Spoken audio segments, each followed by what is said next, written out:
Let us look a little deep into our fears. What are the fears we have? Covers the fear. Yes. You know. Of course, there is one benefit which you can get by depression. You will not feel any other emotion. That's the beauty of the depression. That's nice. Actually, if the tortures by other emotion, when it becomes too much, God gives you the great gift which is called depression, so that you can escape from the pain. Actually, there is automatic pain relieving system in your body, coma stage. Any pain, if it becomes too much, you fall in coma. When something becomes unbearable in your system, you fall in coma. Just like that, when something becomes unbearable in your mind, you fall in depression. Any emotion, even if the joy is too much, you fall in depression. You may be thinking, how can that be, Swamiji? Look at the life of the Buddha. There was no reason for him to get depressed. The joy itself was too much. He doesn't know anything called suffering. The joy was too much. And the Buddha's life, the authentic biography of Buddha, written by one of his disciples called Ananda, is the His brother, right? Ananda. one of the cousin brother. Cousin brother, elder brother. This guy, he wrote a book on Buddha's life, Ananda. You will be shocked to see how much the Buddha's father took care of him. In the night time itself, they used to remove all the old leaves from the garden, so that Buddha will never know something called old age happens. Buddha should never know something called old age or withering away can happen. And in Buddha's staircase, never the parapet is built. Only the young girls are made to stand. Even when he walks, if he has to rest, he will rest only on the young women. The way in which the Buddha was treated, Buddha was taken care, you will be surprised. Then what is the reason to fall in depression? Too much of joy also puts you into depression. Anything when it becomes too much, you fall in depression. And there is a depression called depression of success. If you achieve success by the age of 40, 45, what you want to achieve, then you suddenly see some hopelessness in your life. What next? What next is answered. See, what next is answered. Now, you are standing at the top of the ladder, but you feel like you are a monkey. What else? Yeah. What else? Nothing else is there. And nothing else to achieve. Around the age of 40 to 45, people get the depression of success. Everything is there. But what for you wanted everything, that is not there. Everything is there. What for you wanted all these things? For joy and bliss. You thought, if I have my own job, then I will have joy. You got your job. If I get my wife, I will get joy. You got your wife. If I get kids, you thought you will have joy. You got your kids. If I get my house, I will get joy. You got your house. If I get my green card, I will have my joy. You got your green card. If I get my citizenship, I will have the joy. You got your citizenship. Everything is over around 40, 45. But you don't find the joy. Everything else you got except the joy, excitement which you thought you will get it. Suddenly something happens to you. That is what I call depression of success. But isn't that good actually? Yes, in a way it is good. Actually, depression of success puts you in the place. The three roads will start from there. You can choose any one. One is drugs. Another one is suicide. Third is meditation. Addiction, suicide, meditation. Addiction is start taking drugs. Suicide means not simply committing suicide, just gradual death. You stay in the same depression, brood over more and more, just gradually you die. You decide the path of suicidal path.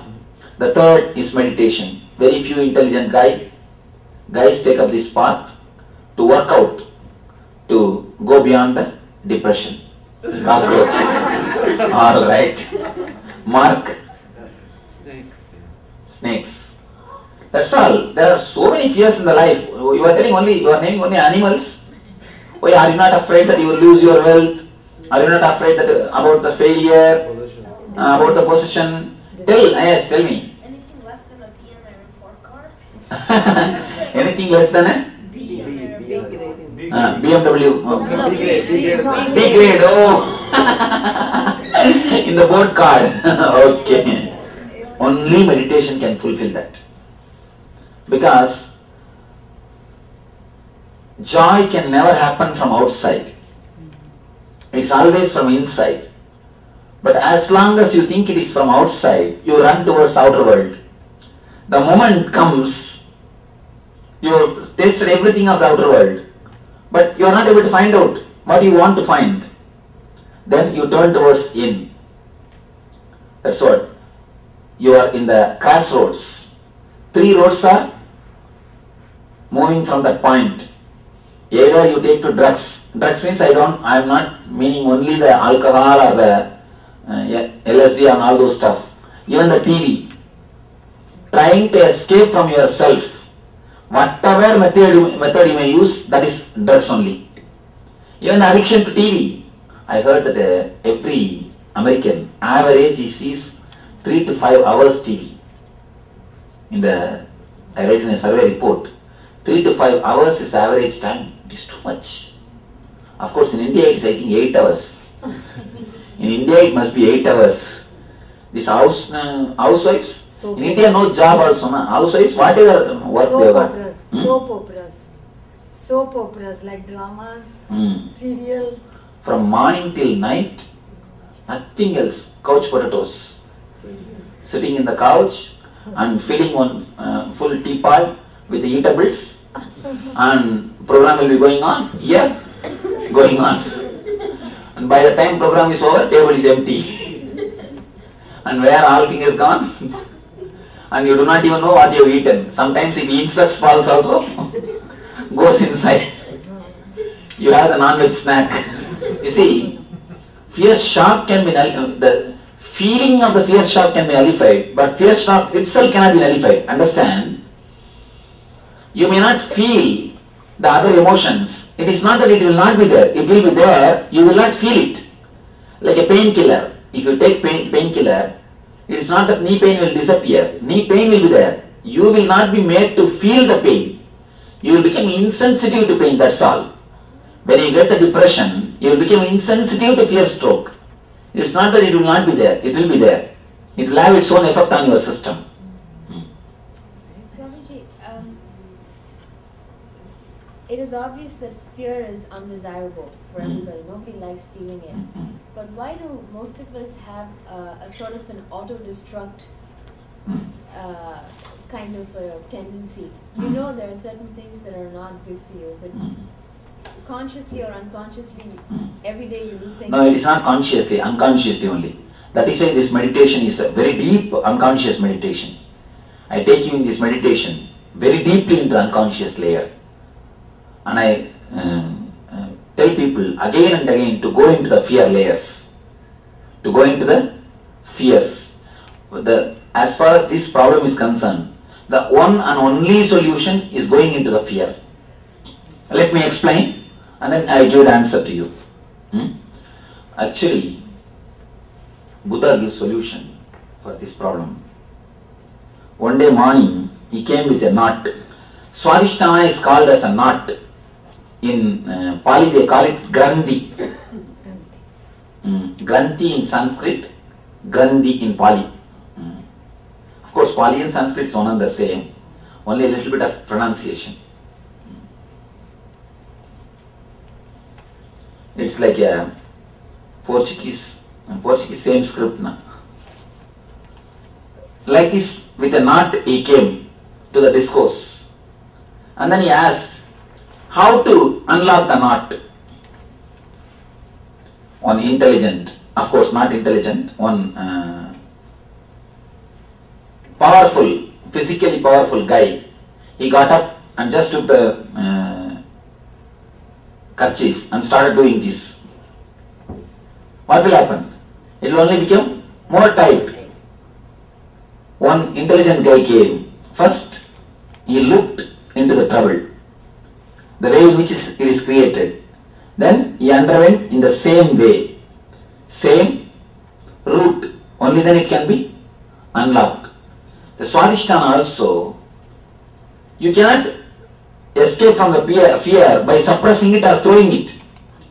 Now generally what we do, whenever some fearful thought comes, we try to suppress it. We try to avoid it. No, that is not going to help. The one and only way is going into it and seeing the way in which it is constructed.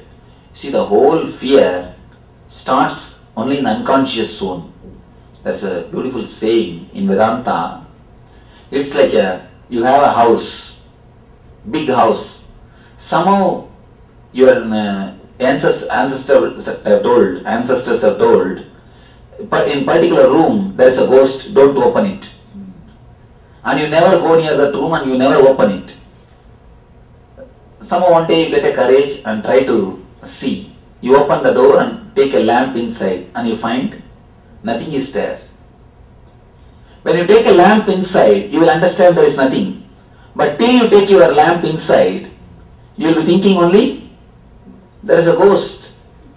So now we are supposed to throw our consciousness lamp inside the Swadhisthana. As long as you throw the light, you will see only, you will be thinking there is a ghost. And even when you are afraid of ghosts, have any of you have seen ghosts? That's good. Actually there is no such thing as ghost exists. Let me tell you all very clearly. There is no such thing as ghost exists. First thing to escape from ghosts, stop seeing ghost movies, that is enough. Actually, stop seeing the horrible movies, the horror movies. That is more than enough. Nothing else, the horror movies. If you continuously see 2-3 days, some horror movies, these, that. In the night time naturally you will hear all sorts of sounds. And you will naturally see your screen simply moving by itself. You will see somebody walking near your bathroom. All these things you will naturally see if you see ghost movies for 2-3 days continuously. Nothing else. It is your unconsciousness which projects. San Diego, they said that there is a house in which they photographed ghosts. Have you heard of that? It was on the paper. They took me to San Diego. I said, let us go to that house. I went, nothing happened. I was there. Some people have special vision. Throughout my life I lived only in the graveyards. Understand? Every city when I travel, I go and stay only there because I don't have to make reservation. There is no. I tell you one thing, only living people disturb people, never dead people. Dead people never disturb others. Only living people disturb you.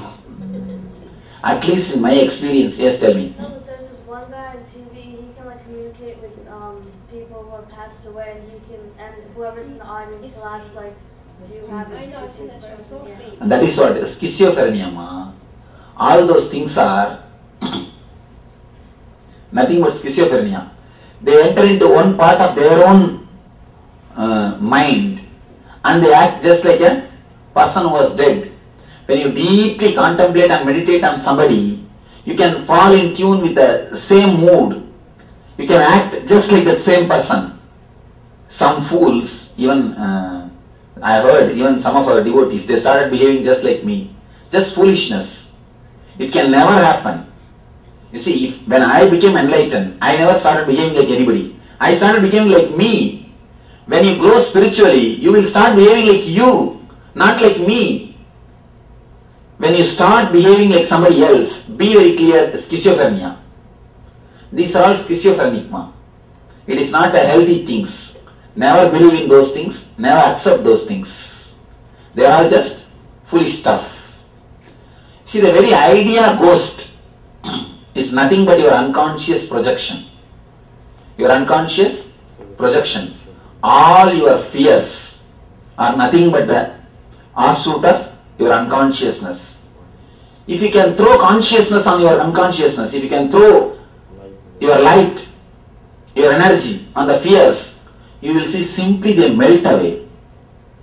Simply they melt away. If you know, if you can meditate on the distractive patterns, Ashmita, for you only, you are telling that we create a distractive patterns. We create a negative patterns which destroys us. Go deeply into that negative pattern. That's the only way to dissolve it. For example, if you have the fear, oh, I may lose my wealth, what will happen? Just go deeply into that fear. Feel really you lost it. Convince your mind you lost it. Now what can be done? What can be done? Tell me. Nothing. I guess it's more like this. At some level, on this maybe I'm going to speak for myself. I feel like if I confront it and say, okay, what else is there, then I'm afraid that I'm going to find myself where there's nothing more. That is what, actually there is nothing more in the life.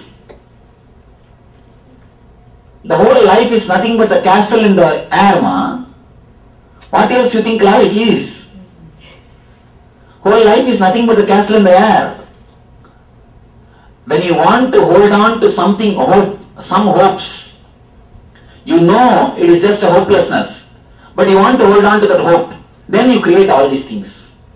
Life is nothing but the castle on the air. What else you think? Just single moment. If you slip into the sleep, do you feel something of this world? Nothing. If you just drop your head and slip into the sleep, do you feel anything of this world? That's all. Life is only that much worth, ma. What are you thinking? What else you think life is worthy? I don't know. You see, actually, when you are ready to confront the reality, yesterday this is the discourse I was giving. Yesterday this is the subject. Because you have not become mature, you want to hold on to the toys. You don't want to drop the toys about the future and the past. You want to hold on to some hope so that you can play the game of the life.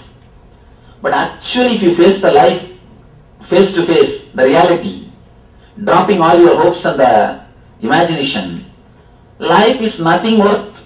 Life is nothing but air castle. Castles in the air. Why don't you accept that? If you accept that, if you honestly realize that, at least you will be able to enjoy the gift of the life. Whatever is there, you can enjoy it. So go deep into the fear. Nothing wrong. Alright, there is nothing in the life. What can be done? Actually there is nothing. How much you can add the juice? We try our best to make the life juicy. But the life is, juice is not sticking on the wall. What can be done? Life is just dry. What can be done? Start seeing the reality. Then you will see life will become really juicy. When you start seeing the reality, life will become really juicy. Somebody asked me, Swamiji, how can you be continuously so joyful? Especially people who live around me, they feel jealous of me. It is not that I don't have problems. See, from outside, if you look, you think, oh, what Swami, what problem Swami has got? What he can have problems? Only people who live around me, they know I am dealing with 1,001 problem. Hundreds of decisions I am taking every day. So much of headache, pressure from all four corners. But again I am out. I am just like a flower moving around. People used to ask me, Swamiji, how are you able to enjoy so much? How are you able to be in bliss?